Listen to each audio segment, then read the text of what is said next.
mulai. Assalamualaikum warahmatullahi wabarakatuh.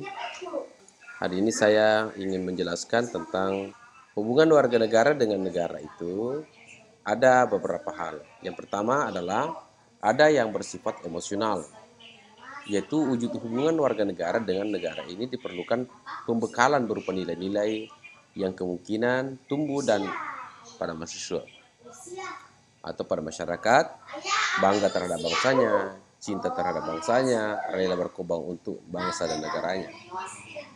Artinya apa di sini? Yang dikembangkan di sini dalam kewarganegaraan itu adalah dibutuhkan adanya sebuah sikap cinta akan bangsa Indonesia itu sendiri. Salah satu contoh untuk kemudian membangkitkan jiwa nasionalisme itu, maka kita bisa melihat pada saat kita masih SD, SMP, SMA, itu kemudian kita diperhadapkan dengan keharusan kita untuk kemudian mengikuti misalnya penaikan bendera merah putih. Itu salah satu cara untuk kemudian memberikan sebuah pembekalan buat nilai-nilai terkait dengan kebangsaan.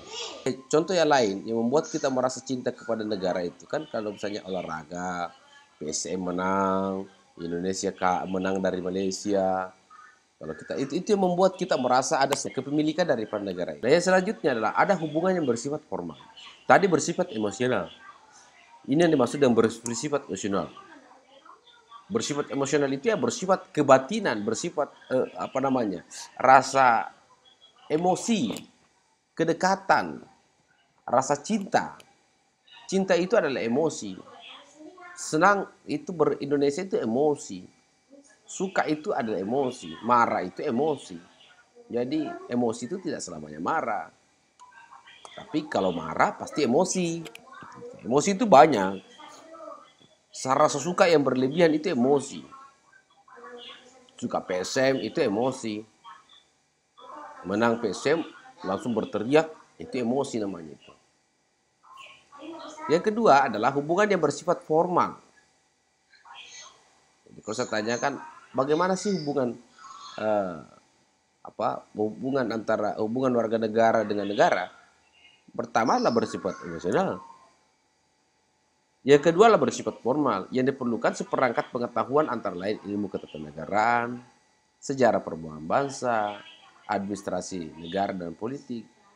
Itu bersifat formal.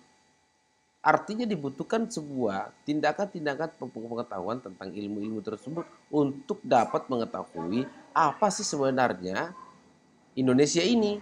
Misalnya, contohnya ilmu ketatanegaraan. Siapa sih itu presiden? Siapa sih itu wakil? Siapa itu kemudian menteri? Apa tugasnya presiden? Apa tugasnya wakil? Apa tugasnya menteri? Gubernur siapa? Tugasnya? Selanjutnya adalah hubungan yang bersifat fungsional. Seperti Anda mahasiswa. Hubungan bersifat fungsional. Fungsinya sih Anda apa? Ya, kalau Anda belajar tekun, Anda belajar dengan baik, bagi saya itu adalah hubungan yang baik Anda berikan kepada negara ini. Belajarnya Anda hari ini, kuliahnya Anda hari ini dengan baik, merupakan sebuah sikap untuk memperlihatkan kepada negara bahwa Anda adalah orang yang betul-betul melakukan hubungan baik kepada negara. Ingat, belajarnya hari ini. Ingat, negara tidak akan pernah mengabaikan Anda. Negara dengan kesungguhan Anda belajar hari ini. Negara tidak akan pernah mengabaikan Anda. Bagaimana caranya, Pak? Tidak mengabaikan.